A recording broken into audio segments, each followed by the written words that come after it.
Hi guys, welcome to Adda 247 Telugu YouTube channel. And today we are discussing about coral reefs, means పగడపు దీవులు. ముందుగా టాపిక్లోకి వెళ్ళే ముందు ఈరోజు ఒక మంచి థాట్ అనేది మనం చెప్పుకుందాం. అదేంటంటే సహనం, ఓర్పు, దీక్ష కలిగిన వాడే నిజమైన విద్యార్థి. సహనం, ఓర్పు, దీక్ష కలిగిన వాడే నిజమైన విద్యార్థి. మీన్స్ ప్రజెంట్ ఈ యొక్క కాంపిటేటివ్ ఫీల్డ్లో మనం విజయం అనేది దక్కాలి అంటే మనకి సహనంతో కూడిన హార్డ్ వర్క్ అనేది మనం చేయాల్సి ఉంటుందన్నమాట. సో కన్సిస్టెన్స్ హార్డ్ వర్క్ అనేది చేయాలి with more patience and good ability. So అయితే మన ఇండియా చుట్టుపక్కల ఉన్న ఈ లక్షద్వీప్ ఐలాండ్స్, అలానే మాల్దీవ్స్, ఇటువంటి కొన్ని దీవులు అనేవి ఏ విధంగా ఏర్పడ్డాయి? సో ఎందుకంటే మనం చాలా మంచి టూరిస్ట్ స్పాట్స్ కాబట్టి ఈ ఐలాండ్స్ అనేది కూడా మనం చూస్తుంటాం. సో అయితే ఈ ఐలాండ్స్ అనేవి ఏ విధంగా ఏర్పడ్డాయి, సో వాటి యొక్క కన్స్ట్రక్షన్ స్ట్రక్చర్ అనేది ఏంటి, ఇటువంటివన్నీ కూడా ఈరోజు మన యొక్క సెషన్లో మనం డిస్కస్ చేసుకుందాం with in the geographical point of view. So guys, June మంత్కి సంబంధించి అడ్డా 24/7 తెలుగు ఛానల్ నుంచి చాలా ఆఫర్స్ అనేవి ఉన్నాయి. సో మీరు ఏదైనా ప్లాన్ పర్చేజ్ చేసుకునే ముందు జూన్ 75 అనే కూపన్ కోడ్ని యాడ్ చేసి కానీ మీరు ఆ ప్లాన్ పర్చేజ్ చేసుకున్నట్లయితే మీకు 77% డిస్కౌంట్ అనేది ఆ ప్లాన్కి సంబంధించి అప్లికబుల్ అవుతుంది guys. So use June 75 coupon code. ఈ జూన్ 75 కూపన్ కోడ్ అనేది మీకు అప్లై చేసుకున్నట్లయితే 77% డిస్కౌంట్ అనేది ఈ అడ్డా 247 కోర్సెస్ని మీరు పర్చేజ్ చేసేటప్పుడు పొందగలరు. Yeah, coming to the point, coral reef. అసలు ఏమిటి కోరల్ రీఫ్స్ అండ్ అలానే ఇవి ఏ విధంగా ఫామ్ అయి ఉంటాయి, అలానే ఈ కోరల్ రీఫ్స్లో ఉన్నటువంటి టైప్స్, అలానే ఏ ప్రాంతాల్లో ఇవి లొకేట్ అయి ఉంటాయి, అలానే ఈ కోరల్ రీఫ్స్లో ఉన్నటువంటి జీవ వైవిధ్యం మీన్స్ బయోడైవర్సిటీ అండ్ అలానే ఎకనామికల్ పాయింట్ ఆఫ్ వ్యూలో ఈ కోరల్ రీఫ్స్ యొక్క ఇంపార్టెన్స్ ఏంటి, అండ్ అలానే కోరల్ బ్లీచింగ్ మీన్స్ కోరల్స్ అనేవి చనిపోవటాన్ని కోరల్ బ్లీచింగ్ అంటారు. సో దీని యొక్క ఇంపాక్ట్ ఏంటి, ఈ టాపిక్స్ అన్నీ కూడా ఈరోజు మనం 1 by 1 డిస్కస్ చేసుకోబోతున్నాం. And first of all coral. అసలు ఈ కోరల్ అనేది ఏంటంటే యాక్చువల్లీ మనకి సముద్ర అంతర్భాగాలలో ఉన్న ఒక అతి సూక్ష్మమైన జీవే ఈ కోరల్ అనమాట. దీనినే ప్రవాల కీటకాలు అని కూడా అంటారు. దీనినే ప్రవాల కీటకాలు, కోరల్ని ప్రవాల కీటకాలు అని కూడా పిలుస్తారు. బట్ అయితే ఇవేంటంటే ఏదైతే కాంటినెంటల్ సెల్ఫ్ ఉంటుందో అక్కడ ఉన్నటువంటి లో డీప్ వాటర్స్లోనే ఈ కోరల్స్ అనేవి మనకి ఎమర్జ్ అయి ఉండడం అనేది చూడొచ్చు. బట్ అయితే యాక్చువల్గా ఈ కోరల్స్ అనేవి నిడేరియా ఫైలంకి చెందినవన్నమాట. అయితే ఈ నిడేరియా ఫైలం అనేది యానిమలియా కింగ్డమ్లో ఒక పార్టే ఈ నిడేరియా ఫైలం. సో దీనికి చెందినవే ఈ coral micro organisms living in oceans. అయితే ఈ కోరల్స్ అనేవి ఎప్పుడు కూడా సింగిల్గా ఉండవన్నమాట. మీన్స్ ఇవి ఏంటంటే చాలా గ్రూప్స్గా ఫామ్ అయి ఉంటాయి. ఫర్ ఎగ్జాంపుల్, ఒక ఏరియాలో ఇక్కడ కోరల్స్ ఉన్నాయనుకుంటే ఇవి ఇలా గ్రూప్స్గా ఫామ్ అయి ఉంటాయి అన్నమాట. వీటిని కాలనీస్ అంటారు, కోరల్ కాలనీస్. సో ఈ విధంగా గ్రూప్స్గా ఫామ్ అయ్యి ఈ కోరల్స్ అనేవి సర్వైవ్ అవుతుంటాయన్నమాట. బట్ అయితే రీఫ్ అంటే ఏమిటి? సో కోరల్ అనేది ఏంటంటే, కోరల్ అనేది యానిమలియా కింగ్డమ్కి చెందినది, అలానే నిడేరియా ఫైలంకి చెందినది అనమాట ఈ కోరల్ అనేది. సో కోరల్ అనే దానికి ప్రాణం అనేది ఉంటుంది. ఇది జీవం ఉన్న ఒక జీవి కోరల్ అనేది. బట్ అయితే ఈ రీఫ్ అనేది ఏంటంటే abiotic structure created due to the life cycle of the corals. అంటే ఒక ప్రాణం లేని ఒక హార్డ్ సర్ఫేస్ అనేది ఈ కోరల్స్ ద్వారా క్రియేట్ చేయబడుతుందన్నమాట. దానినే రీఫ్ అని అంటారు. సింప్లీ చెప్పాలంటే ఇది ఈ కోరల్స్ మరణించిన తర్వాత మిగిలిన రిమైన్స్ అనమాట, వాటి యొక్క స్కెల్టన్ రిమైన్స్ ఉంటాయి కదా, అస్థిపంజరాలు ఎముకలు అంటాం కదా, సో ఆ విధంగా అనమాట, అవే ఈ రీఫ్ అనమాట.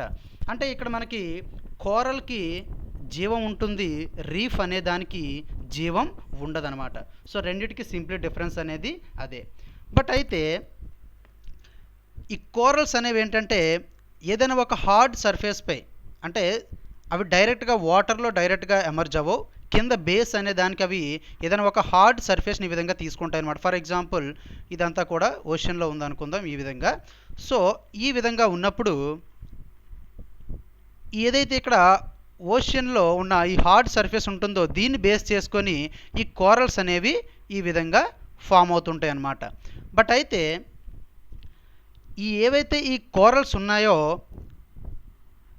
ఈ బేస్ని తీసుకొని ఇవి ఎమర్జ్ అవుతున్నాయి కదా, మీన్స్ ఈ బేస్ని బేస్ చేసుకొని అవి ఏదైతే ఈ అండర్ వాటర్లో ఉన్న ఈ హార్డ్ సర్ఫేస్ ఉందో దానిని బేస్ చేసుకొని కోరల్స్ అనేవి మనకి పైకి ఎమర్జ్ అవ్వుకుంటూ వస్తున్నాయి అన్నమాట. సో ఏదైతే ఇవి బేస్ చేసుకున్నాయో దీన్నే సబ్స్ట్రాటమ్ అని అంటారు. సో కోరల్స్కి కింద బేస్గా ఉండేదన్నమాట, దీనినే సబ్స్ట్రాటమ్ అని చెప్పి అంటారు. అయితే ఈ కోరల్స్ అనేవి ఏంటంటే వీటికి వచ్చే కలర్ ఇదంతా కూడా యాక్చువల్లీ వీటికి ఎటువంటి కలర్ అనేది ఉండదన్నమాట. బట్ ఏంటంటే ఈ కోరల్స్ దగ్గరికి చాలా ఆల్గే అనేది వస్తుందన్నమాట. ఈ కోరల్స్ పాలిప్స్ అనేవి ఉంటాయి. సో ఆ పాలిప్స్ వద్దకు ఈ ఆల్గే అనేది సముద్రంలో ఉన్నటువంటి ఈ ఆల్గేకి చెందిన కొన్ని జీవులు అనేవి ఆహారం కోసం ఈ కోరల్స్ దగ్గరికి వస్తాయి. అలానే అలా వచ్చే వాటిలో కొన్ని జీవుల్ని ఆహారంగా కోరల్స్ తీసుకుంటాయి. అలానే మరికొన్ని జీవులకి ఆహారంగా ఈ కోరల్స్ అనేవి ఉపయోగపడతాయి. సో ఈ విధంగా ఫర్ ఎగ్జాంపుల్ ఇదొక కోరల్ అనుకుందాం, అలానే ఇదొక ఆల్గే అనుకుందాం.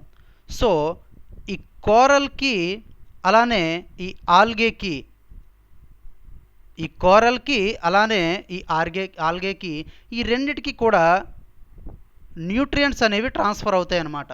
మీన్స్ వీటి యొక్క ఏవైతే సెల్స్ ఉంటాయో వాటి నుంచి న్యూట్రియంట్స్ అనేవి ట్రాన్స్ఫర్ అవుతాయి. సో ఈ ప్రాసెస్నే ఈ విధంగా ఈ రెండిటికి జరిగే ఈ న్యూట్రియంట్స్ ఎక్స్చేంజ్ ప్రాసెస్నే సెల్యులర్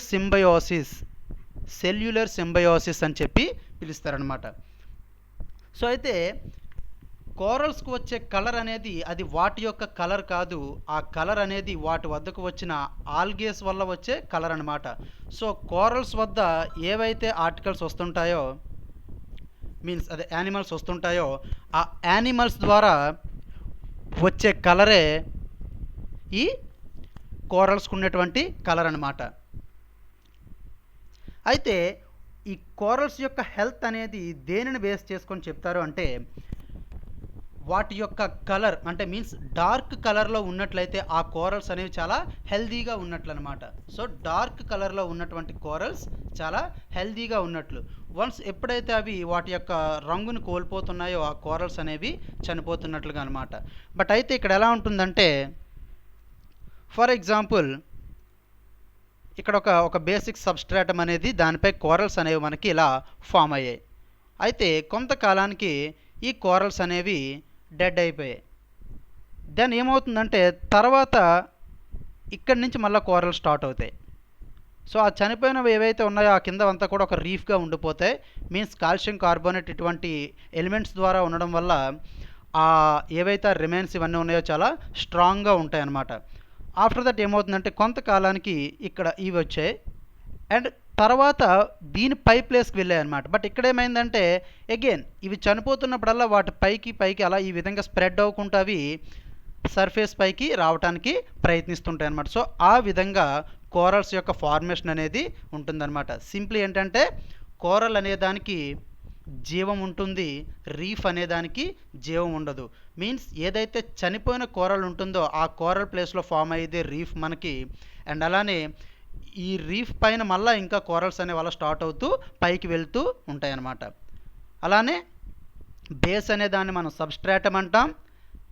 ఈ కోరల్ అండ్ ఆల్గే ఈ రెండింటి యొక్క సెల్స్ నుంచి న్యూట్రియంట్స్ అనే ట్రాన్స్ఫర్ అయ్యే ప్రాసెస్ని సెల్యులర్ సింబయోసిస్ అని చెప్పి అంటారు. అండ్ అలానే కోరల్స్కి వచ్చే కలర్ అనేది కూడా వాటి వద్దకు వచ్చిన ఆల్గే ద్వారా వచ్చిన కలర్ మాత్రమే కోరల్స్కి ఉంటుందన్నమాట. సో అయితే వీటి యొక్క డిస్ట్రిబ్యూషన్ అనేది ఎలా ఉంటుంది, కోరల్స్ యొక్క డిస్ట్రిబ్యూషన్. వన్స్ మన ఓల్డ్ మ్యాప్ని కానీ మనం అబ్జర్వ్ చేసినట్లయితే 30 డిగ్రీ నార్త్ నుంచి 30 డిగ్రీ సౌత్ లాటిట్యూడ్స్ ఉంటాయి కదా, అక్షాంశాలు. ఈ మధ్యలో ఉన్న ప్రాంతంలోనే మెజారిటీ ఆఫ్ ద కోరల్స్ అన్నీ కూడా మనకి లొకేట్ అయి ఉన్నాయన్నమాట. బట్ ఇందులో కూడా ఇంపార్టెంట్ ఏంటంటే, అంటే చాలా కోరల్స్ అనేవి ఈ ఏరియాలో ఉన్నాయి, బట్ వాటిలో చాలా ఇంపార్టెంట్ కోరల్స్ అనేవి మనం ఒకసారి చూద్దాం. అందులో first of all the great barrier reef. Corals గురించి మనం మాట్లాడితే without great barrier reef we can't discuss coral reefs. ఎందుకంటే గ్రేట్ బ్యారియర్ రీఫ్ యొక్క ఇంపార్టెన్స్ అనేది కోరల్స్లో అంత ఎక్కువగా ఉంది. ఎందుకంటే ఆస్ట్రేలియా యొక్క తూర్పు తీరంలో క్వీన్స్లాండ్ తీరం ఉంటుంది కదా, ఆ క్వీన్స్లాండ్ స్టేట్ యొక్క తీరం అంతా కూడా నియర్లీ 2900 కిలోమీటర్స్ ఈ గ్రేట్ బ్యారియర్ రీఫ్ అనేది లొకేట్ అయి ఉంటుందన్నమాట. ఇది one of the great tourist destination. And అలానే ఆస్ట్రేలియా గవర్నమెంట్కి ఇదొక బర్డెన్ కూడా, ఎందుకంటే దీన్ని ప్రాపర్ వేలో మెయింటైన్ చేయడం కూడా మీన్స్ దీనిని కాపాడుకోవడం కూడా వారికి బర్డెనే, అలానే టూరిస్ట్ పరంగా కూడా వాళ్ళకి ఇన్కమ్. బట్ అది వీళ్ళకి ప్లస్ మైనస్ వాళ్ళు కూడా డిసైడ్ చేసుకోలేని పొజిషన్ అనమాట present. So next Polynesian and Micronesian islands. అంటే మనకి పసిఫిక్ ఓషన్లో ఉన్నటువంటి ఈ ఐలాండ్ సమూహం ఉంటుంది కదండి, అదనమాట. ఈ పసిఫిక్ మహాసముద్రంలో ఉన్నటువంటి ఈ దీవుల సముదాయం అన్నమాట ఈ పాలినేషియన్ అండ్ ఈ మైక్రోనేషియన్ ఐలాండ్స్ అనేవి. సో ఈ దీవులు, అలానే అండమాన్ నికోబార్ దీవులు, అలానే లక్షద్వీపులు అండ్ మాల్ దీవులు, ఆఫ్రికా పక్కన మనకున్నటువంటి మడగాస్కర్ పక్కని మడగాస్కర్ సరౌండెడ్ ఏరియాస్, అండ్ అలానే Caribbean islands, West Indies Caribbean islands, and అలానే ఫాల్క్లాండ్. ఇదేంటంటే మనకి అర్జెంటీనా పక్కనే లొకేట్ అయి ఉంటుంది. ఇది ఇక్కడ దీని దగ్గరలో ఇది one of the great fishing zone also. ఇది చేపలు అనేవి ఇక్కడ చాలా ఎక్కువగా దొరుకుతాయి. అండ్ అలానే ఈ ఐలాండ్ కోసమే బ్రిటన్ అండ్ అర్జెంటీనాకి వార్ కూడా జరిగిందనమాట. సో ఇవి మెయిన్లీ మనకి లొకేట్ అయి ఉన్న కోరల్ రీఫ్స్ అనమాట. బట్ అయితే ఈ కోరల్ రీఫ్స్కి సపోర్ట్ చేసేటువంటి అట్మాస్ఫియర్ ఎలా ఉండాలి, అండ్ అలానే ఏ అట్మాస్ఫియర్ వీటికి సపోర్ట్ చేయదు. ఫర్ ఎగ్జాంపుల్ టెంపరేట్ రీజన్, అంటే ఉష్ణమండల ప్రాంతాలు కాకుండా మిగిలిన ప్రాంతాలైన, ఫర్ ఎగ్జాంపుల్ మనం 30 డిగ్రీ అని ఇలా చెప్పుకున్నాం కదా, 30 degree and remaining that area, ఈ ఏరియా అనేది కోరల్స్కి అంత ఎక్కువగా సపోర్ట్ చేయదు. కోరల్స్కి పెరగడం కోసం అంత సపోర్ట్ అనేది ఇవి చేయు. అండ్ అలానే ఈక్వేటర్పై మనకి భూమధ్య రేఖపై కూడా ఈ కోరల్స్ అనేవి ఉండవు. సో బిట్వీన్ ఈ 30 డిగ్రీ నుంచి 30 డిగ్రీ అక్షాంశాల మధ్యలోనే ఉంటాయి. బట్ అయితే అందులో కూడా ఇవి భూమధ్య రేఖపై మాత్రం ఈ కోరల్స్ అనేవి మనకి కనిపించవు. అండ్ అలానే కాంటినెంట్స్ యొక్క వెస్ట్రన్ మార్జిన్, అంటే for example south America and అలానే ఆఫ్రికా, ఈ కాంటినెంట్స్ ఉన్నాయి కదా, వీటి యొక్క వెస్ట్రన్ మార్జిన్ మీరు కనుక గమనించినట్లయితే ఈ సౌత్ అమెరికా ఈ సైడ్కి మనకి ఇక్కడ అటకామా డెజర్ట్ ఇవన్నీ ఉంటాయి ఇక్కడ సౌత్ అమెరికాకి. అండ్ అలానే ఆఫ్రికాకు వచ్చేటప్పటికి మనకి ఇక్కడ కలహారీ డిజర్ట్ ఉంటుంది, అండ్ అలానే పైన సహారా డిజర్ట్ ఉంటుంది. సో ఈ కాంటినెంట్స్, ఏ కాంటినెంట్స్ అయినా మనం గమనించినట్లయితే కాంటినెంట్స్ యొక్క పశ్చిమ భాగాన, ఖండాల యొక్క పశ్చిమ భాగాన మనకు ఈ ఎడారులు అనేవి మనకి లొకేట్ అయి ఉన్నాయన్నమాట. సో ఆ ప్లేసెస్లో కూడా మనకి కోరల్ రీఫ్స్ అనేవి లొకేట్ అయి లేవు. సో ఏవైతే మనకి ఇక్కడ కాంటినెంట్స్ ఉన్నాయో వాటి యొక్క వెస్ట్రన్ మార్జిన్స్లో కోరల్ రీఫ్స్ అనేవి యాబ్సెంట్.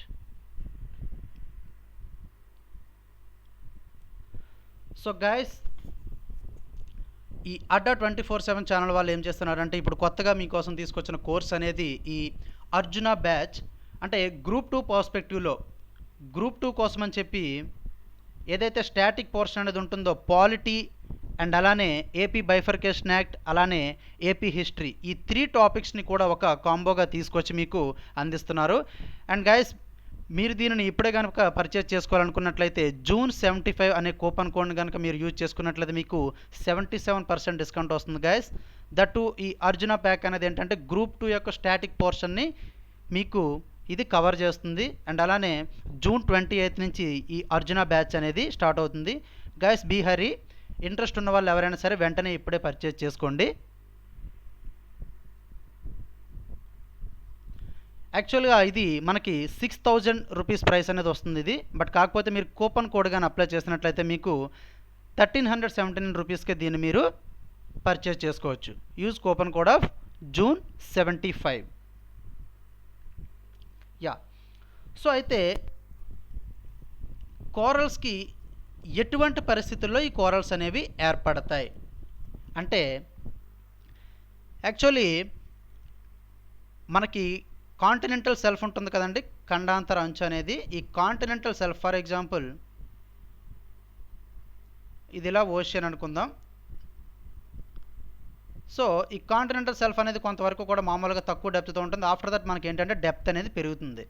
సో ఈ కోరల్స్ అనేవి ఏంటంటే ఎక్కువగా తక్కువ డెప్త్ ఉన్న వాటర్లోనే, అంటే నియర్లీ ఒక 60 to 70 మీటర్స్ డెప్త్ ఉన్న వాటర్లోనే ఈ కోరల్స్ అనేవి మనకి బతకగలవు. ఎందుకు అంటే ఈ కోరల్స్కి 20 డిగ్రీ సెంటిగ్రేడ్ నుంచి 21 డిగ్రీ సెంటిగ్రేడ్, నియర్లీ ఒక 21 డిగ్రీ సెంటిగ్రేడ్ టెంపరేచర్ అనేది ఈ కోరల్స్కి ఉండాలన్నమాట. సో అందువల్ల ఏంటంటే ఇవి ఈ డెప్త్లోనైతే ఈ 60 to 70 మీటర్స్ యొక్క డెప్త్లో వాటికి సన్లైట్ అనేది ప్రాపర్గా తగులుతుంది. అండ్ అగైన్ ఈ 20 డిగ్రీ టు 21 డిగ్రీ సెంటిగ్రేడ్ ఏదైతే ఉందో ఈ డెప్త్ వరకు కూడా ఓషన్స్లో ఉంటుందని ఆ ఏరియాలో ఈ కోరల్స్ అనేవి సర్వైవ్ అవ్వగలవు.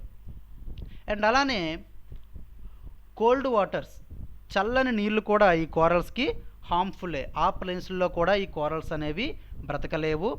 అండ్ అలానే యావరేజ్ సెలైనిటీ, నియర్లీ మనకి ఓషన్స్ యొక్క యావరేజ్ సెలైనిటీ అనేది 2.8%. బట్ ఆ యావరేజ్ సెలైనిటీకి దగ్గరలో ఉన్నటువంటి వాటర్స్ అవి ఉంటాయి కదా, ఆ సెలైనిటీ అనేది ఎక్కువగా లేని ప్రాంతాల్లో మాత్రమే ఇవి మళ్ళా బ్రతకగలవు. అండ్ అలానే సెడిమెంటేషన్ ఈజ్ హార్మ్ఫుల్.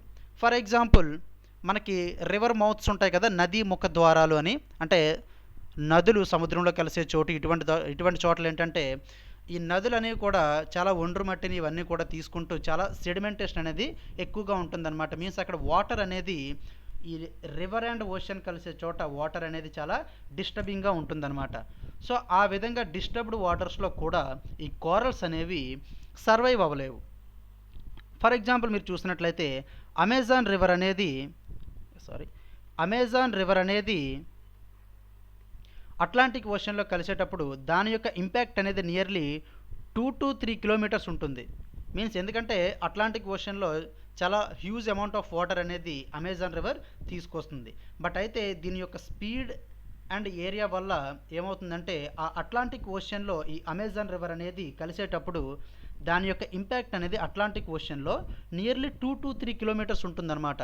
సో ఇటువంటి రీజన్స్ దీనివలన ఈ నది ముఖ ద్వారాలలో మనకి ఈ కోరల్స్ అనేవి ఫామ్ అవ్వలేవన్నమాట. అండ్ అలానే రెయిన్ఫాల్స్ ఎక్కువగా ఉన్నటువంటి ఏరియాలో కూడా ఈ కోరల్స్ అనేవి మనకి సర్వైవ్ కాలేవు. ఎక్కువగా రెయిన్ఫాల్ అనేది కూడా ఉండకూడదు. అండ్ అలానే ప్యూర్ వాటర్, ఫ్రెష్ వాటర్లో కూడా ఈ కోరల్స్ అనేవి సర్వైవ్ కాలేవు. ఫ్రెష్ వాటర్లో కూడా ఈ కోరల్స్ సర్వైవ్ అవ్వలేవు. సో ఇవన్నీ కూడా ఈ కోరల్స్కి అనుకూలమైన పరిస్థితులు అనమాట. నియర్లీ 60 to 70 మీటర్స్ డెప్త్ ఉండాలి. అండ్ సమ్ ఏరియాస్ ఏంటంటే ఒక 90 మీటర్స్ డెప్త్ ఆ టైప్ అంతవరకు కూడా కోరల్స్ అనేవి బ్రతకగలవు. అండ్ అలానే సెలైనిటీ అనేది యావరేజ్ సెలైనిటీకి దగ్గరలో ఉండాలి వాటర్ అనేది. టెంపరేచర్ వచ్చేసి 20 డిగ్రీ సెంటిగ్రేడ్ నుంచి 21 డిగ్రీ సెంటిగ్రేడ్ వరకు ఉండాలి. అండ్ అలానే సెడిమెంటేషన్ ఉండకూడదు. వాటర్ అనేది ఎటువంటి డిస్టర్బెన్స్ అనేది లేకుండా ఉండాలి. అండ్ అలానే రెయిన్ఫాల్ అనేది కూడా ఆ ప్లేసెస్లో తక్కువగా ఉండాలి. అటువంటి చోట మాత్రమే కోరల్స్ అనేవి ఎక్కువగా సర్వైవ్ కాగలవు. అండ్ అలానే అసలు ఎందుకు ఈ కోరల్స్కి అంత ప్రయారిటీ, వీటిని కాపాడుకోవాల్సిన అవసరం ఏంటి అంటే, యాక్చువల్గా టోటల్ ఆల్ ఓవర్ ఎర్త్ ఏంటంటే ఈ కోరల్స్ అనేవి నియర్లీ 4%, సముద్రాల్లో ఉన్నటువంటి ఒక 4% ఏరియాని మాత్రమే ఈ కోరల్స్ అనేవి కవర్ చేస్తాయి. బట్ 25% ఆఫ్ బయోడైవర్సిటీ అనేది ఈ కోరల్స్ కవర్ చేస్తాయి. అంటే 4% ఉన్న ఏరియాలోనే సముద్రాల్లో ఉండేటువంటి జీవ వైవిధ్యంలో 25% జీవ వైవిధ్యం అనేది మనకి వీటి యొక్క 4% ఏరియాలోనే మనకి ఉంటుందన్నమాట. సో అంటే ఏరియా తక్కువైనా సరే వాటి వద్ద ఉన్న జీవ వైవిధ్యానికి ప్రయారిటీ ఇచ్చి ఇక్కడ వీటిని కాపాడుకోవాల్సిన ప్రాముఖ్యత అనేది ప్రతి దేశం కూడా ఇప్పుడు ఫాలో అవుతున్నాయి. సో అలానే rain forest of the ocean. So ఇప్పుడు మనం ఈ భూమధ్యరేఖ ప్రాంతంలో మనకి ఏదైతే ఈ అమెజాన్ అడవులు ఇవన్నీ ఉన్నాయో, ఇవి మన భూమిపై ఉన్న బయోడైవర్సిటీలో నియర్లీ 20-30% బయోడైవర్సిటీ అనేది ఈ అమెజాన్ పరివాహక ప్రాంతాలు ఏవైతే ఉన్నాయో ఈ అటవీ ప్రాంతాల్లోనే ఉంటాయి. అందుకే వీటిని ఎర్త్కి లంగ్స్లా కూడా పరిగణలోకి తీసుకుంటారనమాట. ఈ అమెజాన్ అడవుల్ని లంగ్స్గా కూడా కన్సిడర్ చేస్తారు, ఎందుకంటే ఆ లంగ్స్ని ప్యూరిఫై చేసేవి అని. అయితే ఈ rain forest of the ocean అని ఎందుకు అంటున్నారంటే, ఇంత తక్కువ ఏరియాలో ఈ విధంగా ఈ రెయిన్ ఫారెస్ట్లు ఏ విధంగా అయితే ఎక్కువ బయోడైవర్సిటీని భూమిపై కవర్ చేస్తున్నాయో, ఈ సముద్రాలలో ఈ కోరల్స్ అనేవి అంత తక్కువ ఏరియాలో ఈ బయోడైవర్సిటీని కవర్ చేస్తున్నాయి. కాబట్టి వీటిని rain forest of the ocean అని కూడా అంటారండి, కోరల్స్ని. అండ్ అలానే వీటి దగ్గర ఉన్న వాటర్ని ఇవి క్లీన్గా చేయగలవు అనమాట. క్లీన్ మీన్స్ అంటే సాల్ట్ వాటర్ని ప్యూరిఫై చేసే విధంగా కాదు, బట్ కాకపోతే ఒక క్లీన్ వాటర్స్ అనమాట. మనకి ట్రాన్స్పరెంట్గా ఉంటుంది అనమాట వాటర్ కూడా. మనకి పైనుంచి చూసినట్లయితే కింద ఏమవుతుందో వాటర్ కింద మనకి ఏముంటుంది అంతా కూడా మనకి కనిపిస్తుంది అనమాట. అండ్ అలానే టూరిజం, ఇప్పుడు మనం ఎవరైనా సరే మాల్దీవ్స్, లక్షద్వీప్స్ ఏవైనా ఇటువంటి కొన్ని ఐలాండ్స్కి చాలామంది టూరిస్టులు అనే వాళ్ళు ఎక్కువగా ఇంట్రెస్ట్ అనేది చూపిస్తారనమాట. ఎందుకంటే అక్కడ ఉన్నటువంటి ఆ న్యాచురల్ బ్యూటీ అనేది అక్కడ టూరిస్టులని అట్రాక్ట్ చేస్తుందన్నమాట. సో ఇప్పుడు ఏవైతే కొన్ని ఐలాండ్ కంట్రీస్ ఉన్నాయో వాటి యొక్క ఎకనామికల్గా వాటికి మెయిన్ ఏంటంటే టూరిజమే. బట్ ఆ టూరిజం అనేది ఎందువల్ల వస్తుందంటే ఈ కోరల్స్ వల్ల. బికాజ్ ఈ కోరల్స్కి ఉన్నటువంటి ఆ కలర్స్ అండ్ అలానే అక్కడ ఉన్నటువంటి కొన్ని సిగ్నిఫికెన్స్ అండ్ ఫిషింగ్ అనమాట. సో ఈ కోరల్స్ అనేవి ఎక్కువగా ఉండడం వలన ఆ ఏరియాస్కి చాలా యానిమల్స్ అని కొన్ని మెరైన్ ఆర్గానిజం అనేది అంతా కూడా వస్తుంటాయి అన్నమాట. ఈ మెరైన్ యానిమల్స్, మెరైన్ ఆర్గానిజం అన్నీ కూడా. సో వాటికి అక్కడ ఆహారం అనేది లభించడం వల్ల చాలా ఈ యానిమల్స్ అనేవి, ఈ మెరైన్ ఆర్గానిజానికి సంబంధించిన చాలా యానిమల్స్ అనేవి మనకి ఈ కోరల్ రీఫ్స్ ఉన్నటువంటి ఏరియాకి వస్తుంటాయి అన్నమాట. సో ఏంటంటే ఈ ఫిషింగ్ అది చేసేవాళ్ళు సింప్లీ ఏంటంటే ఆ ఏరియాలోకి వెళ్ళి చేసుకుంటే వాళ్ళకి ఎక్కువ మొత్తంలో వీళ్ళు ఆ ఫిషింగ్ అనేది హెల్ప్ఫుల్గా ఉంటుందన్నమాట ఆ కోరల్ రీఫ్స్ అయ్యి లొకేట్ అయి ఉన్న ఏరియాస్లో. సో ఆ విధంగా ఇవి బ్లూ ఎకానమీ అంటే వాటర్ బేస్డ్ ఎకానమీ మీన్స్ ఈ సముద్రాలు వాటి ద్వారా వచ్చే ఆదాయ వనరు అనమాట. సో ఎప్పుడైతే ఈ ఫిషింగ్ అండ్ టూరిజం ఇటువంటివన్నీ డెవలప్ అవుతున్నాయో బికాజ్ ఆఫ్ కోరల్స్, వీటి ద్వారా చాలా కంట్రీస్ అనేవి సర్వైవ్ అవుతున్నాయి. బికాజ్ ఓన్లీ ఐలాండ్ కంట్రీస్కి మెయిన్లీ వాటి యొక్క ఇన్కమ్ ఏంటంటే ఫస్ట్ ఆఫ్ ఆల్ టూరిజం. ఆ టూరిజంని అట్రాక్ట్ చేయడానికి కారణం వచ్చేసి ఈ కోరల్స్. సో వీటి యొక్క బయోడైవర్సిటీ అండ్ అలానే టూరిజం డెవలప్మెంట్కి అండ్ అలానే బ్లూ ఎకానమీ వీటన్నింటికి కూడా ఈ కోరల్స్ అనేవి సపోర్ట్ చేస్తున్నాయి. కాబట్టి వీటిని కాపాడుకోవడానికి ప్రతి దేశం కూడా ఇప్పుడు టాప్ ప్రయారిటీ అనేది ఇస్తున్నాయి. బట్ అందులో నియర్లీ ఈ కోరల్స్ అనేవి ప్రెజెంట్ $500 ట్రిలియన్ నియర్లీ $500 బిలియన్ యొక్క ఎకనామీ అనేది ఈ కోరల్స్ వల్ల జరుగుతుందన్నమాట. బట్ ఎందుకు అంటే ఇక్కడ ఈ కోరల్స్ వద్ద చాలా మెడిసినల్ వాల్యూస్ ఉన్న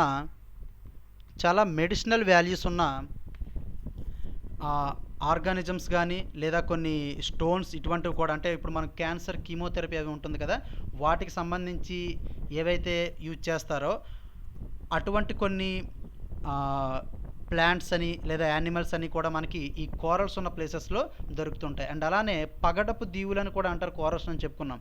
ఎందుకంటే ఇవి ఉన్న ప్లేసెస్లో మనకి ఈ ముత్యాలు అంటారు, ముత్యాలు ఇటువంటివి న్యాచురల్గా ఏర్పడి ఈ పగడపు దీవుల దగ్గర మనకి దొరుకుతుంటాయి అన్నమాట ఈ కోరల్స్ వద్ద. అండ్ అలానే వాటర్ ప్యూరిఫైయింగ్ మెటీరియల్స్ అంటే వాటర్ని ప్యూరిఫై చేయడానికి యూజ్ చేసే కొన్ని మెటీరియల్స్, వాటిలో అవసరమైన కొన్ని కెమికల్స్ అవి ఏవైతే ఉంటాయో వాటిని తయారు చేసే ప్రాసెస్లో కూడా ఈ కోరల్స్ దగ్గరే వాళ్ళు ఈ కోరల్స్ దగ్గర నుంచి లభించిన వాటి నుంచే ఈ వాటర్ ట్రాన్స్పరెంట్ మెటీరియల్స్ ఇవన్నీ కూడా తయారు చేస్తున్నారు అనమాట. సో అయితే కోరల్ బ్లీచింగ్ ఈ కోరల్ బ్లీచింగ్ అనేది ఏంటంటే ఈ కోరల్స్ అనేవి చనిపోవడం అనమాట. ఈ చనిపోయే ప్రాసెస్నే కోరల్ బ్లీచింగ్ అని అంటారు. ఫర్ ఎగ్జాంపుల్ మనం ముందుగా చెప్పుకున్నట్టుగా ఇక్కడ ఆల్రెడీ చెప్పుకున్నాక సింబయోసిస్ అనే ప్రాసెస్ అనేది జరుగుతుంది ఆల్గేకి అండ్ కోరల్కి అని. సో ఈ ప్రాసెస్ అనేది బ్రేక్ అయిపోతుంది అనమాట. ఈ సింబయోసిస్ ప్రాసెస్ అనేది ఈ సెల్యులర్ సింబయోసిస్ ప్రాసెస్ ఏదైతే ఉందో ఇది బ్రేక్ అవుతుందన్నమాట. సో ఈ బ్రేక్ అయ్యే దానినే కోరల్ బ్లీచింగ్ అని చెప్పి అంటారనమాట. మీన్స్ కోరల్స్ అనేవి వాటి యొక్క కలర్ని కోల్పోతాయి అండ్ అలానే అవి వాటి యొక్క జీవాన్ని కోల్పోతాయి అన్నమాట. సో ఈ విధంగా దీనినే కోరల్ బ్లీచింగ్ అని అంటారు. But all over world present nearly 40% of corals, present ఉన్న కోరల్స్లో నియర్లీ 40% ఆఫ్ కోరల్స్ ఆర్ ఈ కోరల్ బ్లీచింగ్ అనే ఈ దీనిని ఫేస్ చేస్తున్నాయి అన్నమాట. మీన్స్ ఇవన్నీ కూడా అంతరించిపోవడానికి రెడీగా ఉన్నాయన్నమాట. బట్ వాటికి కారణాలు ఏంటంటే నియర్లీ 2 కారణాలు. ఒకటి ఏంటంటే న్యాచురల్ కాజ్, రెండవది హ్యూమన్ ఇండ్యూస్డ్ అంటే మానవుడి యొక్క తప్పిదాల వల్ల జరిగినవి అండ్ అలానే ప్రకృతి సిద్ధంగా జరుగుతున్నవి. అవి ఏంటి అంటే first of all change in sea level, అంటే సీ లెవెల్ అనేది పైకి కిందకి పెరగడం. ఓకే, గ్లోబల్ వార్మింగ్ అవుతుంది కదా, సో అందువల్ల మనకి సీ లెవెల్ అనేది పెరుగుతుంది. సో అది నేచురల్ కాజ్ ఎలా అవుతుందని డౌట్ రావచ్చు. బట్ నిజానికి గ్లోబల్ వార్మింగ్ అనేది కూడా ఒక నేచురల్ కాజే. అది ఎలా అంటే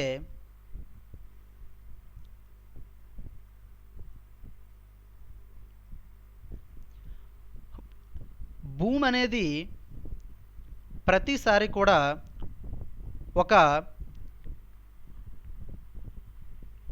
డీగ్లేసియేషన్ ఎరా అండ్ అలానే ఒక గ్లేసియేషన్ ఎరా, అంటే మంచు యుగం అంటారు కదండి, ఆ విధంగా అనమాట. సో కొన్ని వేల సంవత్సరాల లక్షల సంవత్సరాలకి ఒక డీగ్లేసియేషన్ ఎరా వచ్చిందంటే అక్కడి నుంచి ఏమవుతుందంటే అలా గ్లేసియేషన్ ఎరా అంటే మొదట ఈ సముద్రాల యొక్క నీటి మట్టం అది కూడా అప్పుడు పెరుగుతుంది కదండి. సో ఆ విధంగా పెరిగి ఒక్కసారిగా మళ్ళీ ఈ గ్లేసియేషన్ ఎరా వచ్చేటప్పటికి మళ్ళీ ఆ సముద్రాల యొక్క నీటి మట్టం అనేది తగ్గుతుంది అండ్ అగైన్ మళ్ళా పెరుగుతుంది అండ్ అగైన్ మళ్ళా తగ్గుతుంది. ఇది ఒక సైక్లిక్ ప్రాసెస్ అనమాట. దీనిని మనం ఎవరం కూడా ఆపలేము, అలాగని చెప్పి ముందుకు జరిగేలా చేయలేం. సో ఇది ఒక సైక్లిక్ ప్రాసెస్. ఈ విధంగా సన్ అండ్ ఎర్త్ ఈ రెండింటి యొక్క ఇంపాక్ట్తో ఈ విధంగా ఈ గ్లేసియేషన్ అండ్ డీగ్లేసియేషన్ ఒక సైక్లిక్ ప్రాసెస్లో జరగటాన్నే దీనినే మిలాన్కోవిచ్ సైకిల్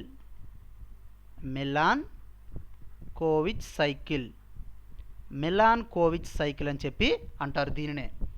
సో ఇప్పుడు మనం గ్లోబల్ వార్మింగ్ అనేది అవుతుంది. సో ప్యారిస్ అగ్రిమెంట్ ఇటువంటి మనం చాలా కంట్రీస్ అనేవి ఇనిషియేట్ చేసుకుంటున్నాయి.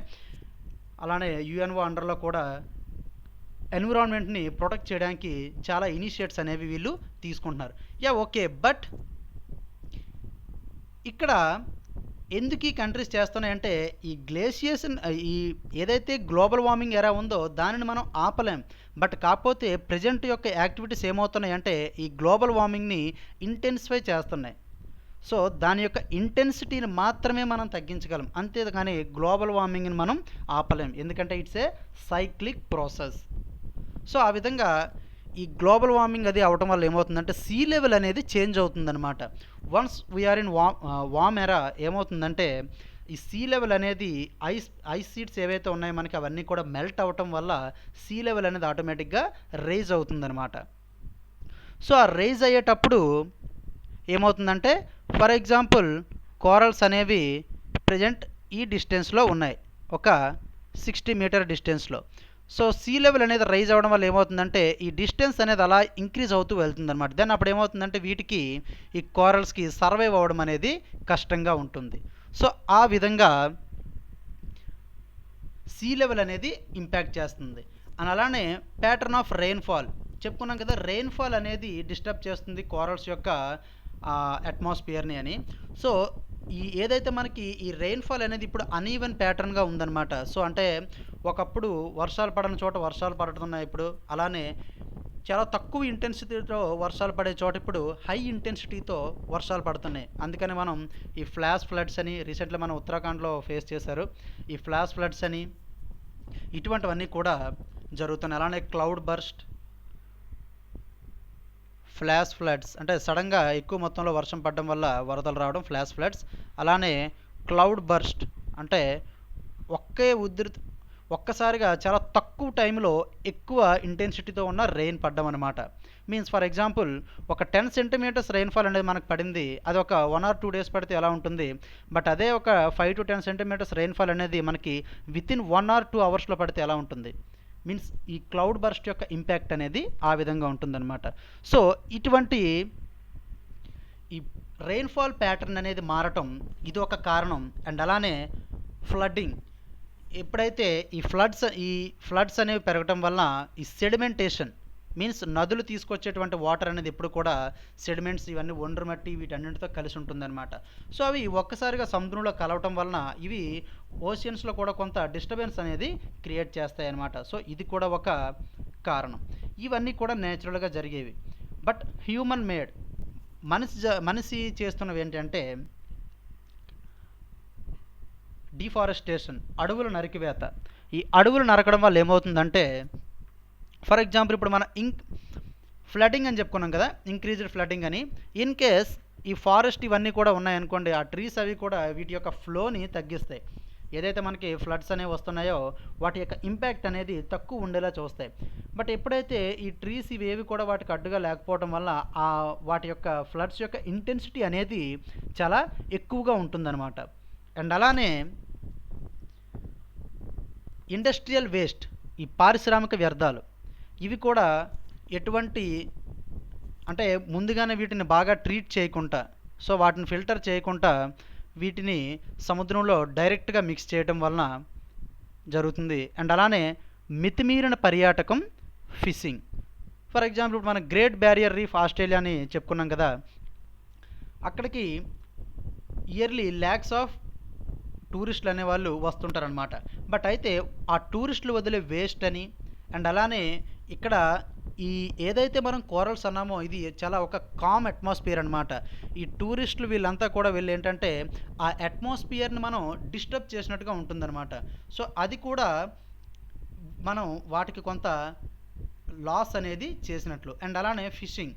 సో ఫిషింగ్ అనేది మనం తెలిసిందే కదండి, మనం వెళ్ళి మామూలుగా ఏదో చేతులతో పట్టుకోండి, డైరెక్ట్గా పెద్ద పెద్ద వలలు ఇటువంటివన్నీ కూడా పెట్టి పడుతుంటాను. ఫర్ ఎగ్జాంపుల్ ఈ చైనీస్ ఉన్నారంటే వాళ్ళ యొక్క ఫిషింగ్ బోట్స్ అనేవి చిన్న సైజు వార్షిప్స్లో ఉంటాయన్నమాట. సో ఇవన్నీ కూడా ఎందుకంటే ఫిషింగ్ అనేది మనకి ఎక్కువగా ఉంటున్నది కోరల్స్లో. సో ఏమవుతుందంటే అంతా కూడా వెళ్ళి ఆ కోరల్స్ ఉన్న ఏరియాలోకి ఇటువంటి హై మెషినరీ ఇటువంటివన్నీ తీసుకొని రావటం వల్ల ఏమవుతుందంటే ఈ కోరల్స్ అనేవి వాటి యొక్క ఏదైతే సహజ గుణం ఉంటుందో దానిని కోల్పోయి ఈ బ్లీచింగ్ అనేది మనకి కోరల్ బ్లీచింగ్ అనేది ఎక్కువ అవుతుందన్నమాట. సో అలానే మైనింగ్, కోరల్స్ దగ్గర మైనింగ్ అనమాట. ఎందుకంటే వీటి దగ్గర మనకి చాలా ప్రీషియస్ మెటల్స్ అనేవి కూడా దొరుకుతాయి. ఈ ముత్యాలు, ఈ పగడాలు అనేవి ఉంటాయని కూడా చెప్పుకున్నాం కదా. అండ్ అలానే కొన్ని materials, for example water purifier మెటీరియల్స్లో యూజ్ చేసేది అండ్ అలానే ఈ మెడిసినల్ వాల్యూస్ ఉన్న కొన్ని ఆర్గానిజమ్స్ అవి కూడా మనకి కోరల్స్ వద్ద లభించడం వల్ల ఈ కోరల్స్ దగ్గర చేసే ఈ మైనింగ్ అనమాట ఇవి కూడా కోరల్స్ యొక్క లైఫ్ సైకిల్ని డిస్టర్బ్ చేస్తున్నాయి అనమాట. సో ఈ విధంగా కోరల్స్ అనేవి చాలా థ్రెట్ని ఫేస్ చేస్తున్నాయి present.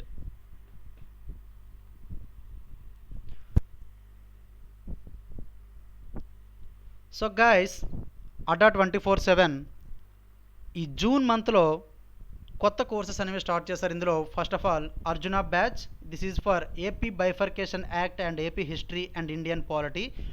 Only for these 3 subjects ఈ బ్యాచ్ని కండక్ట్ చేస్తున్నారు. ఎందుకంటే ఫర్ స్టాటిక్ పోర్షన్ అనేది ఏదైతే ఉందో దీన్ని ఒక ప్రాపర్ ఎక్స్ప్లెనేషన్తో మీకు ఉంటుంది గైస్. ఎవరైనా సరే దీనిలో జాయిన్ అవ్వాలనుకున్న వాళ్ళు చాలా త్వరగా జాయిన్ అవ్వండి. 28th నుంచి స్టార్ట్ అవుతుంది. And coupon code June 75, coupon code June 75 అనేది కానీ మీరు అప్లై చేసినట్లయితే మీకు 77% డిస్కౌంట్ అనేది అప్లికబుల్ అవుతుంది. బట్ దీని యొక్క కాస్ట్ వచ్చేసి మీకు అప్పుడు 1379 రూపీస్ ఉంటుందన్నమాట. And again IBPS RRB notification కూడా మనకి రీసెంట్గా వచ్చింది. సో దానికోసం కూడా బ్యాచ్ని స్టార్ట్ చేస్తున్నారు. జూన్ 28 నుంచి స్టార్ట్ అవుతుంది గైస్. అండ్ దీనికి ప్రిలిమ్స్ అండ్ మెయిన్స్ ఏవైతే ఉన్నాయో ఈ 2 పోర్షన్స్ని కూడా కవర్ చేసే విధంగా ఇది కూడా మనకి మీరు కూపన్ కోడ్ అప్లై చేసుకున్నట్లయితే జూన్ 75 మీకు 1563 రూపీస్కే మీరు ఈ కోర్సును మీరు పొందవచ్చు. అండ్ అలానే AP and Telangana state mega pack, ఈ మెగా ప్యాక్ ఏంటంటే 24 months వ్యాలిడిటీ ఉంటుందండి. సో యాక్చువల్గా అయితే మీకు ఇది నియర్లీ 17,400 రూపీస్ ఉంటుంది. బట్ మీరు కూపన్ కోడ్ జూన్ 75 దీనిని కానీ మీరు అప్లై చేసినట్లయితే మీకు ఇది 4000 రూపీస్కి మీరు దీన్ని పొందవచ్చు. సో గాయస్, ఈ better choose this mega pack, ఎందుకంటే ఇది మీకు 2 years వరకు కూడా వ్యాలిడిటీ ఉంటుంది. అండ్ అలానే ఈ టైంలో మీకు బిఫోర్ నుంచి ఏవైతే కోర్సెస్ ఆల్రెడీ స్టార్ట్ అవుతున్నాయో అవి స్టార్ట్ అయ్యి మీరు పర్చేస్ చేసుకునేటప్పటికి ఉన్నాయో ఆ కోర్సెస్ని మీరు ఫాలో అవ్వచ్చు. అలానే మీరు కోర్స్ పర్చేస్ చేసిన తర్వాత క్లాసెస్ అనేవి స్టార్ట్ అవుతాయి కదా, వాటిని కూడా మీరు యాక్సెస్ చేసుకోవచ్చు. సో ఈ మెగా ప్యాక్ అనేది మీరు better to buy this. So అలానే ఇప్పుడు మనం ఇప్పటివరకు కోరల్స్ అనేవి ఎలా ఉన్నాయి అండ్ అలానే అవి ఏ విధంగా ఫామ్ అవుతాయి ఇవన్నీ కూడా మనం చెప్పుకున్నాం. బట్ అయితే ఈ కోరల్ ఐలాండ్స్ అనమాట, వీటిలో కొన్ని టైప్స్ అనేవి కూడా ఉన్నాయి. అవి ఏంటనేది ఇప్పుడు మనం డిస్కస్ చేసుకుందాం. సో ఈ కోరల్ రీఫ్స్ని fringing reefs, barrier reefs, atoll, ఈ విధంగా 3 విధాలుగా ఈ కోరల్ రీఫ్స్ని డివైడ్ చేశారనమాట. అయితే ఈ ఫ్రింజింగ్ రీఫ్స్ని తీరాంచల బిత్తికలు, ఈ ఫ్రింజింగ్ కోరల్ రీఫ్స్ని తీరాంచల బిత్తికలు అంటారు. అండ్ అలానే బ్యారియర్ రీఫ్ని అవరోధ బిత్తికలు అని అంటారు. అండ్ అలానే అటోల్ ఇవి. అయితే ఈ ఫ్రింజింగ్ రీఫ్ అనేది ఏంటి అంటే, ఫర్ ఎగ్జాంపుల్ ఇది సీ ఫ్లోర్ అండి, ఇది ఓషన్ ఫ్లోర్ అనుకుందాం. సో ఇది మనకి ఇలా నియర్లీ దగ్గరలో కాంటినెంటల్ షెల్ఫ్. ఏదైతే కోస్ట్ ఇవన్నీ ఉంటాయి కదా, వీటికి దగ్గరలో ఈ విధంగా ఈ కోస్ట్కి కొంత దగ్గరలో ఇదంతా కూడా సీ వాటర్, కోస్ట్కి దగ్గరలో ఫామ్ అవుతాయి అన్నమాట ఈ ఫ్రింజింగ్ రీఫ్స్ అనేవి. సో ఇది రీఫ్, ఇది ఫ్రింజింగ్ రీఫ్. సో ఈ విధంగా కోస్ట్కి దగ్గరలో ఈ ఫ్రింజింగ్ రీఫ్స్ అనేవి మనకి ఫామ్ అయి ఉంటాయి. ఫర్ ఎగ్జాంపుల్ మనకి ఏంటంటే ఈ లక్షద్వీపులు, అలానే మన కార్ నికోబార్ దీవులు, అండమాన్ ఐలాండ్స్లో ఉన్నవి, ఇవన్నీ కూడా మనకి ఈ ఫ్రింజింగ్ రీఫ్స్కి ఎగ్జాంపుల్ అనమాట. సో ఇవి ఏమవుతాయంటే, ఫస్ట్ ఆఫ్ ఆల్ ఏదైనా ఒక సబ్మెరైన్ స్ట్రక్చర్ అనేది అనమాట. అంటే ఏదైతే ఓషన్లో ఏదైనా ఒక కింద, అంటే ఓషన్ అండర్ గ్రౌండ్లో కూడా మనకి చాలా స్ట్రాంగ్ బేసెస్ అనేవి ఉంటాయి. ఆ లోపల కూడా మనకి హిల్స్ అని, రిడ్జెస్ అని ఇటువంటివి చాలా ఉంటాయి. సో అటువంటి ఒక స్ట్రాంగ్ బేస్ని తీసుకొని ఇవి ఏమవుతాయంటే ఈ కోస్ట్ ఏరియాస్ అది ఏదైతే ఉందో కాంటినెంటల్ షెల్ఫ్ దగ్గరలోకి ఈ విధంగా ఫామ్ అవుతూ ఉంటాయన్నమాట. సో ఇవి మనకి ఫ్రింజింగ్ రీఫ్. ఈ విధంగా మనకి ఏర్పడినవే ఈ లక్షద్వీపులు అండ్ కార్ నికోబార్ దీవులు ఇటువంటివి. బట్ అలానే బ్యారియర్ రీఫ్,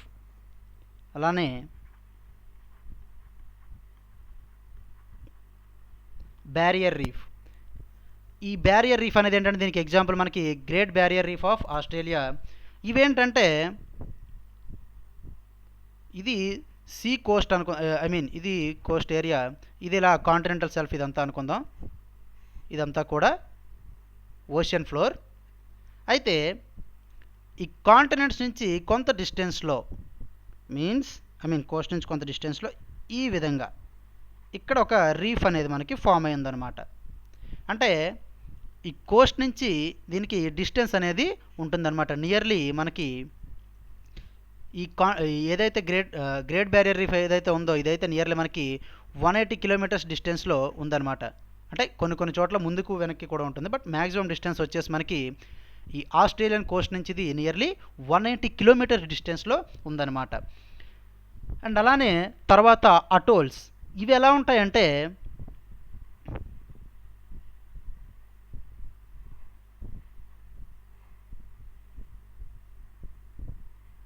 ఈ విధంగా ఈ మధ్యలో ఉన్నది ఏదైతే వాటర్ ఉందో ఇక్కడ మధ్యలో వాటర్ ఉంటుంది, ఇదంతా కూడా దీనిని లాగూన్ అని అంటారు. అండ్ అలానే ఇది మనకి రీఫ్ అనమాట. ఇది మనకి రీఫ్. అండ్ అలానే రిమైనింగ్ ఇదంతా కూడా మనకి సీ ఫ్లోర్ అనమాట. మిగిలింది ఇదంతా ఓషన్ ఏరియా. యాక్చువల్లీ ఇక్కడ మనం ఏంటంటే వీటిని 3 టైప్స్ అని మనం ఇప్పుడు చెప్పుకున్నాం కదా, బట్ నిజానికి ఏంటంటే ఇవి ఒకదాని తర్వాత ఒకటి ఎవల్యూషన్ అయ్యి ఆ విధంగా చేంజ్ అయిందని కూడా మనం చెప్పుకోవచ్చు. చూడండి, ఫర్ ఎగ్జాంపుల్ ఇది ఫ్రింజింగ్ రీఫ్ అని మనం చెప్పుకున్నాం. అయితే ఈ ఫ్రింజింగ్ రీఫ్ అనేది మొదట ఈ కోస్ట్ అండ్ కాంటినెంటల్ షెల్ఫ్ వీటికి దగ్గరలో ఉందన్నమాట. బట్ అయితే అనుకోకుండా ఇక్కడ సీ లెవెల్ అనేది బాగా రైజ్ అవ్వడం వల్ల ఏమవుతుందంటే దీనికి ప్రాపర్గా ఫీడ్ అనేది టెంపరేచర్ అలాగే సన్లైట్ అనేది ప్రాపర్గా రీచ్ అవ్వట్లేదని ఇదేమైందంటే ఇక్కడ ఉన్నటువంటి రీఫ్ కొంచెం ముందుకు జరిగిందనమాట. మీన్స్ అంటే యాక్చువల్గా ఇక్కడ ఉండాల్సినటువంటి రీఫ్ ఇక్కడికి వచ్చింది. మీన్స్ అప్పటికి సీ లెవెల్ అనేది ఇలా పైకి పెరిగిందనమాట. సో అప్పుడు ఏమవుతుందంటే ఎప్పటివరకు కూడా ఇక్కడ ఉన్నది ఏదైతే ఉందో రీఫ్, ఇది కొంత షాలో వాటర్ అంటే లగూన్ కింద ఫామ్ అయిందని. Don't get confuse. ఎందుకంటే చూడండి, ఫస్ట్ మనం దాన్ని ఫ్రింజ్ అని చెప్పుకున్నాం కదా, ఫ్రింజింగ్ రీఫ్ అని. ఆ ఫ్రింజింగ్ రీఫే కొంత డిస్టెన్స్ అనేది మూవ్ అయిపోయిందనమాట. సో ఇక్కడ ఉన్నటువంటి రీఫ్ అనేది మనకి ఇలా ఈ విధంగా జరిగిపోయింది. ఎందుకంటే సీ లెవెల్ అనేది రైజ్ అవ్వడం వల్ల కోరల్స్ అనేవి సన్లైట్ కోసం అలా పైకి మూవ్ అవుతూ వచ్చేసాయి. సో ఆ విధంగా అప్పుడు ఇక్కడ ఏమైందంటే వాటర్ అనేది వచ్చింది ఈ ప్లేసెస్లోకి. దీనినే లగూన్ అంటారు. దీనినే లగూన్ అని మనం పిలవచ్చు. సో ఆఫ్టర్ దట్ ఏమైందంటే ఇది ఇంకా ఎక్కువ డిస్టెన్స్ అనేది మూవ్ అవ్వకుంటూ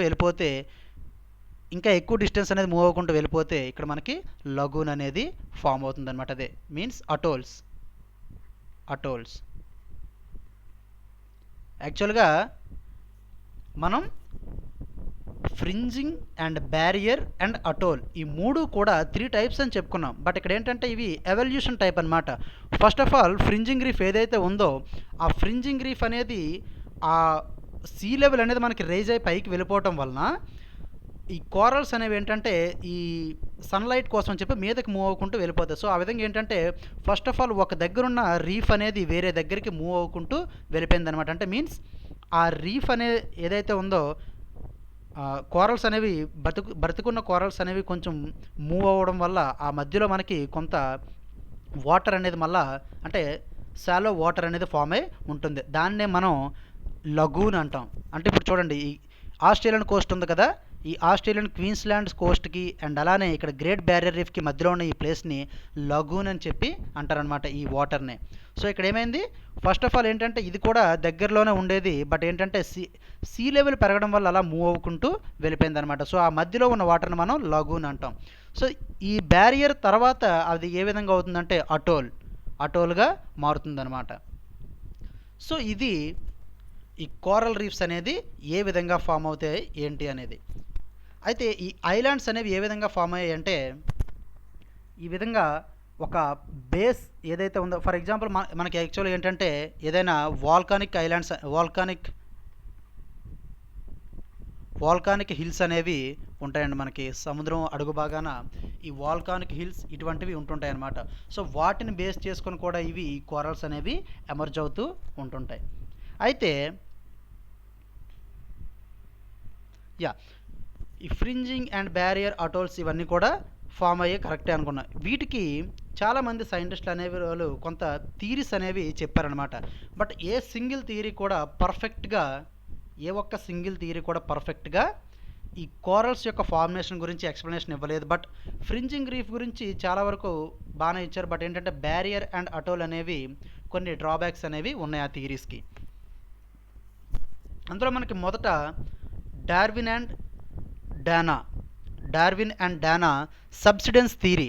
ఈ థియరీ ఏం చెప్తుందంటే సబ్సిడెన్స్ అంటే ఫర్ ఎగ్జాంపుల్ కోరల్స్ అనేవి ఇలా ఉన్నాయి, సీ లెవెల్ అనేది ఇలా ఉంది.